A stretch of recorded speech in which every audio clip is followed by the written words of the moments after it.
हमारे राष्ट्रीय पार्टी के लोग कहते हैं देश विकासशील से विकसित हो रहा है, कहते हैं विश्व के अंदर हमारे भारत देश एक विकसित राष्ट्र की श्रेणी में आने लग गया है। लेकिन देश के अंदर देखा जाए, आज से 5 साल पहले जिस 5वीं स्कूल के अंदर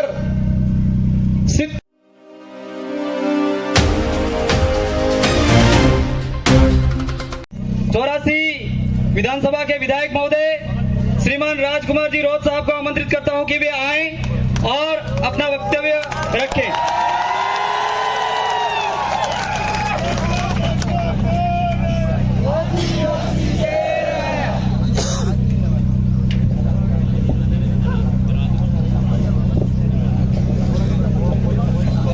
सभी साथियों को जय जोहार। मेरा वक्तव्य शुरू होने से पहले मैं ये जो धरती है बासिया सरपोटा की धरती को नमन। इस मंच पे जो जिनकी प्रतिमाएं लगी हैं, इन सारे महापुरुषों को मेरी ओर से नमन करना चाहूंगा। जिस महान व्यक्ति ने हमारे भारत देश का एक महान संविधान बनाया है, विश्व का सबसे बड़ा जो लिखित संविधान बनाया है, बाबा भीमराव अंबेडकर जी को नमन। उस संविधान में आदिवासी समाज का प्रतिनिधित्व करने वाले जयपाल सिंह मुंडा जी को नमन। और इस आदिवासी इलाके के अंदर जब राजा रजवाड़ा अंग्रेजों का जो शासन चलता था, उस दौरान एक भुखमरी चलती थी। तो रॉबिन हुड पांडे के नाम से जो अमीरों को लूट के गरीबों को, जो भुखमरी से जो मर रहे थे लोग, उनको खिलाने का काम करते थे। उन रॉबिन हुड पांडे टाटिया मामा को नमन करना चाहूंगा। इस पूरे इलाके में अगर भक्ति के क्षेत्र में बात करें और भक्ति के माध्यम से, शांति के माध्यम से आदिवासी समाज के अंदर जन जागृति लाके अंग्रेजों और राजा रजवाड़ों की गुलामी से बाहर लाने का काम किया। गोविंद गुरु महाराज को भी नमन करना चाहूंगा। इन्हीं क्रम में हमारे जितने जो योद्धा हैं, और हम मां बालेश्वर जी को नहीं भूल सकते, जिन्होंने इस बांसवाड़ा पूरे जिले के अंदर आदिवासी समाज हो या अन्य समाज हो, सारे समाजों को एकजुट करके यहाँ के हक अधिकार को लेके इस क्षेत्र में काम किया। उनको भी नमन करना चाहूंगा। और मैं कोशिश करूंगा कि जितने जो महापुरुषों के मैंने जो नाम लिए, उन महापुरुषों के जो विचार थे, उन विचारों को जन तक पहुंचाने के लिए उन्होंने जो संघर्ष किया, उन्हीं विचारों को आगे बढ़ाने का काम मैं और मेरी भारतीय आदिवासी पार्टी करेगी और आने वाले समय में अनवरत करती रहेगी। इन विचारों को आगे बढ़ाएंगे। साथियों, पूर्व वक्ताओं ने हर प्रकार की बात बताई, हमारे क्षेत्र की बात बताई, आदिवासी समुदाय के हक अधिकार को लेकर बात बताई। और ये हमारा जो देश एक लोकतांत्रिक देश है, और उस लोकतांत्रिक देश में विचारों के आधार पे जनता इन पार्टियों को मत देती है, उन नेताओं को मत देती है और विधानसभा लोकसभा में भेजती है। आज मुझे भी 84 की जनता ने दूसरी बार विधायक बनाया और वो भी राजस्थान की 200 विधानसभा के अंदर उस दौरान 199 विधानसभा में एक साथ चुनाव हुआ था और उसमें परसेंटेज के मामले में सबसे अधिक मतदान 84 की जनता ने मुझे बहुमत देके जिताया था। उससे पहले 2018 में मुझे जिताया 84 की जनता ने। और आज मेरा सौभाग्य है, डूंगरपुर बांसवाड़े की जो जनता है, उस जनता की भावना थी कि ये व्यक्ति हमारे इस क्षेत्र का आदिवासी समुदाय के हक अधिकार की बात को लेके, एससी समुदाय के हक अधिकार की बात को लेके, माइनॉरिटी समुदाय के हक अधिकार की बात को लेके और साथ ही क्षेत्र के अंदर अन्य समुदाय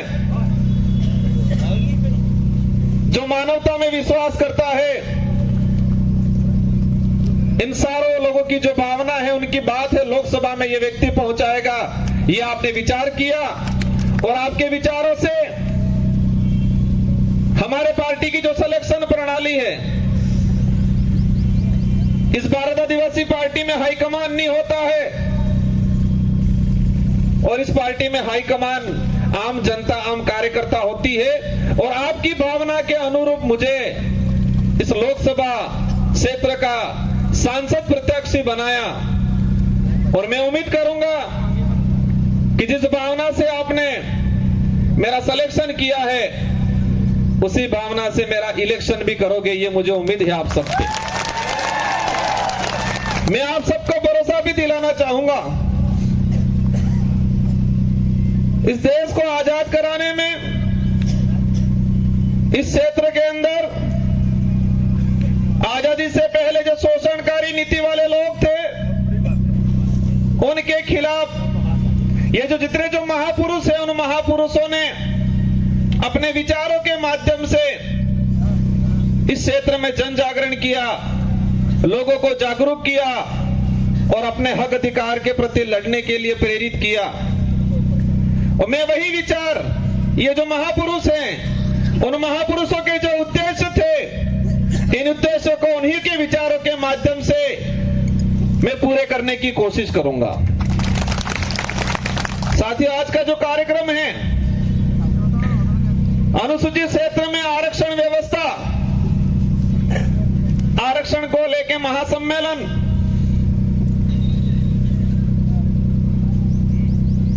ये जो शब्द है, ये शब्द आते ही कई सवाल पैदा करता है अपने दिमाग में कि हमारा देश का संविधान लागू हुआ 1950 को और आज 2024 हो गया और अभी तक उस संविधान के अंदर जो प्रावधान थे, उन प्रावधानों को आज तक धरातल पे लागू नहीं किया। उस बात को लेके बांसवाड़ा, डूंगरपुर और पूरे देश का एसटी एससी माइनॉरिटी समुदाय संविधान को धरातल पे लागू करो, उस बात को लेके आंदोलन कर रहा है। बड़े दुख की बात है कि संविधान बना और देश पे जो लागू हुआ, हम कहते हैं 26 जनवरी 1950 को, लेकिन मूल रूप से उसके संविधान के अंदर जो प्रावधान थे, वो प्रावधान आज तक धरातल पे लागू नहीं हुए हैं। और देश के अंदर हमारे राष्ट्रीय पार्टी के लोग कहते हैं देश विकासशील से विकसित हो रहा है, कहते हैं विश्व के अंदर हमारे भारत देश एक विकसित राष्ट्र की श्रेणी में आने लग गया है। लेकिन देश के अंदर देखा जाए, आज से 5 साल पहले जिस 5वीं स्कूल के अंदर 70 बच्चे पढ़ रहे थे और आज उसी 5वीं स्कूल के अंदर 35 बच्चे पढ़ रहे हैं। आज से 5-10 साल पहले हमारे देश के प्रत्येक नागरिक पे जो कर्जा था, और आज देखें वो कर्जा 4 गुना तेजी से बढ़ रहा है। आज जो कुपोषण से 5 साल पहले जाएंगे तो इतना कुपोषण नहीं मिलेगा जितना आज कुपोषण है। जो देश में मीडिया के माध्यम से, मैं सारे मीडिया पे सवाल नहीं करना चाहता, लेकिन कुछ मीडिया वाले ऐसे लोग हैं जो देश की सच्चाई को छुपा रहे हैं और पार्टियों के इशारों पे, सरकारों के इशारों पे इस देश के लोगों तक गुमराह करने वाली बातें फैलाई जा रही है। इस देश के लोगों को अंधकार में रखा जा रहा है और हम देश में वर्तमान देख सकते हैं। मेरा वक्तव्य, हमारे पूर्व वक्ताओं ने कहा, हमारे समाज के कुछ पढ़े लिखे अधिकारी कर्मचारी कहते हैं, हमारे समाज के जो नेता कांग्रेस बीजेपी में दिग्गज बने हुए हैं वो कहते हैं आरक्षण पूरा मिल रहा है। कोई कहता है आरक्षण की जरूरत नहीं है, कोई कहता है कि आरक्षण मिलना था मिल गया और फालतू गुमराह कर रहे हैं। हमारे क्षेत्र की जनता विचार करती है, हम कहते हैं आरक्षण मिलना चाहिए, वो कहते हैं आरक्षण मिल गया, कोई कहता है आरक्षण पूरा मिल रहा है और हमारे क्षेत्र की जनता कंफ्यूज रहती है कि हकीकत क्या है। हमारा पढ़ा लिखा बेरोजगार युवा वो भी कंफ्यूज रहता है कि आरक्षण क्या है। और दुख की बात यह है कि हमारे पाठ्यक्रम में बेमतलब की चीजें डाली जा रही है। अगर देश के अंदर आरक्षण को लेकर जो चल रहा है, कुछ लोग कहते हैं भ्रमित किया जा रहा है। देश के आरक्षित वर्ग को, युवाओं को अगर क्लियर करना चाहिए था तो संविधान के अंदर जो आरक्षण व्यवस्था रखी गई है उसको हमारे पाठ्यक्रम में लागू कर दिया होता तो आज हर युवा को पता होता कि मेरा रिजर्वेशन संविधान के अंदर इतना है, शेड्यूल एरिया में इतना है, नॉन शेड्यूल एरिया में इतना है। लेकिन होता क्या है, वो आरक्षित वर्ग का युवा आरक्षण को जान जाएगा, समझ जाएगा संविधान में प्रावधान क्या है समझ जाएगा, तो वो सवाल खड़ा करेगा उन राष्ट्रीय पार्टियों से, उन नेताओं से जो आते हैं कहते हैं कि राम के नाम से वोट देना। कहते हैं कि नहीं कहते हैं? इन लोगों ने कभी ये नहीं कहा कि बेरोजगारी खत्म करेंगे, बेरोजगारी खत्म करने के नाम से वोट देना, ये बोला उन्होंने? इस क्षेत्र में शिक्षा में गिरावट हो रही है, शिक्षा के क्षेत्र में हम काम करेंगे इसके नाम से वोट देना, ये नहीं बोला। और इस देश का दुर्भाग्य है कि इस देश में ऐसे नेता पैदा हुए हैं जो खुद के समाज का तो भला नहीं किया, लेकिन जिस पार्टी का खाया, जिस पार्टी में पद प्राप्त किए, ऊंचे ओहदे पे गए, उस पार्टी के भी नहीं हुए। जिस पार्टी के अंदर गए हैं उनको कहना चाह रहा हूं कि जो व्यक्ति उनके समाज का नहीं हुआ, जो व्यक्ति उसकी पार्टी का नहीं हुआ, वो तुम्हारा कतई नहीं हो सकता है।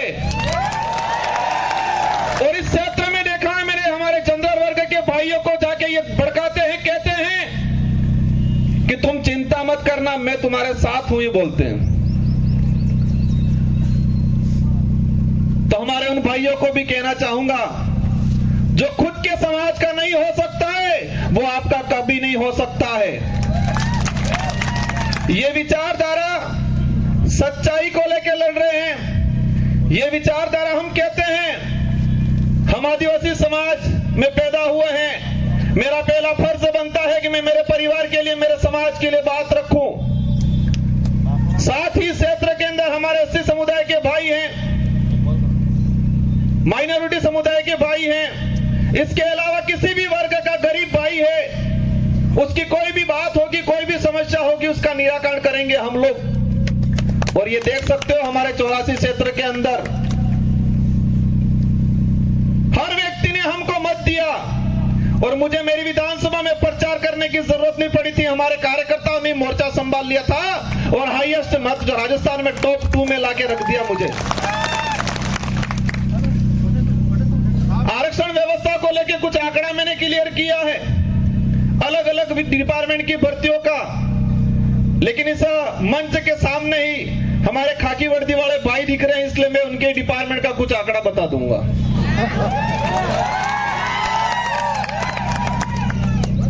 मैंने एक लेटर लिखा था 2020 में कि अनुसूचित क्षेत्र के अंदर आरक्षण व्यवस्था को लेके 2013 के अंदर जो अधिसूचना जारी की है वो इस क्षेत्र के लिए काला कानून है, ये वर्ड यूज किया था मैंने अनुसूचित क्षेत्र के 1700 सरपंचों को पत्र लिखा था, सारे एमएलए एमपी को पत्र लिखा था, पूर्व एमएलए प्रधान को पत्र लिखा था।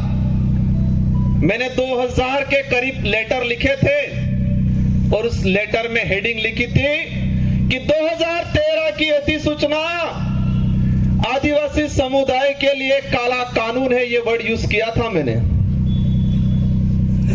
और उसी वर्ड को मैं आज एक्सप्लेन करना चाहूंगा मैंने क्यों बोला था। ये समय का अभाव है, मैं शॉर्टकट निपटूंगा। हमारे साथ जो अन्याय हुआ है, हमारे साथ जो धोखा हुआ है, हमारे युवाओं की भावनाओं के साथ खिलवाड़ हुआ है, वो सभी गांठ बांध के रखना है, वो गुस्सा अंदर समाहित करके रखना है। और जब लोकतंत्र में एक अवसर आता है हर 5 साल में, उस दिन ये बदला एक साथ लेना है और उनका रगड़ा निकालना है। 2013 की अधिसूचना हुई पुलिस डिपार्टमेंट की भर्ती 2013, 2016 और 2018, 3 भर्तियों के अंदर 2312 कुल पद आए। मैं ये आज इसलिए कहना चाह रहा हूं कि इन्हीं कमल कांग्रेस के नेताओं ने, और मुख्य रूप से 2013 में जो मंत्री थे, वर्तमान विधायक थे, जो ईडी के डर से आज भाजपा में चले गए, उनके ही कर कमलों से यह लागू किया गया था। अब इसमें क्या है प्रावधान? इन 3 भर्तियों की बात करें, कांस्टेबल भर्ती 2312 कुल पद आए। प्रावधान ये किया गया 45% एसटी को, 5% एससी को और 50% ओपन कैटेगरी को दे दिया जाएगा। मतलब ओपन कैटेगरी में कोई भी जा सकता है, एससी का व्यक्ति जा सकता है, एसटी का व्यक्ति जा सकता है, ये बात बोली उन लोगों ने। लेकिन आंकड़ा क्या आता है? मैं ऑल ओवर अगर बात करूं, एसटी को मिले 828, 2312 में से एसटी को मिले 828 और वो 35% पद मिले, 45% पूरा नहीं मिला। वही बात करें ओपन कैटेगरी के जो पद आए 1156 और मिले उनको 1359, 58%, और उसमें एसटी एससी का रिजर्व कैटेगरी के लड़के गए 12 लड़के। और वही ये सामने खड़े मैं कहना चाह रहा हूं, उनकी पदोन्नति होती है, उनके पदों की गणना अपने कैटेगरी में लेते हैं। और कुछ नेता कहते हैं, ये बात इसलिए एक्सप्लेन कर रहा हूं मैं, हर व्यक्ति को अपना हक मांगने का अधिकार है। एक बाप के अगर 4 बेटे हैं, 3 बेटों के साथ अन्याय होता है और एक बेटा इस सारी जमीन लेके खड़ा खाता है, तो क्या 3 बेटे आवाज नहीं उठाएंगे? तो इस क्षेत्र में हमारा अन्य समाज का व्यक्ति रहता है, उनसे भी कोई दुश्मनी नहीं है, उनकी भी वाजिब मांग को हम रखेंगे। लेकिन हमारा फर्ज बनता है, जिस सर्टिफिकेट लगा के हम यहां पर आए हैं, उस सर्टिफिकेट के आधार पर एमएलए एमपी बनते हैं, तो जिस समाज का सर्टिफिकेट लगाया है उस समाज के हक अधिकार के लिए अगर हम नहीं बोलते हैं तो कौन बोलेगा? इस आधार पर इन पुलिस भर्ती का अगर देखा जाए तो हमारे लड़कों का 300 पद के आसपास नुकसान हुआ। उस मां पे क्या गुजरी होगी जिस मां ने बच्चे को अपनी जमीन, अपने जेवरात गिरवी रख के बच्चे को पढ़ाया होगा, उम्मीद की होगी मेरा बच्चा पुलिस कांस्टेबल की तैयारी कर रहा है, नौकरी लगेगा। लेकिन इस प्रकार की अधिसूचना के कारण वो बच्चा आज नौकरी नहीं लगा और वो बच्चा आज गुजरात में जाके मजदूरी कर रहा है।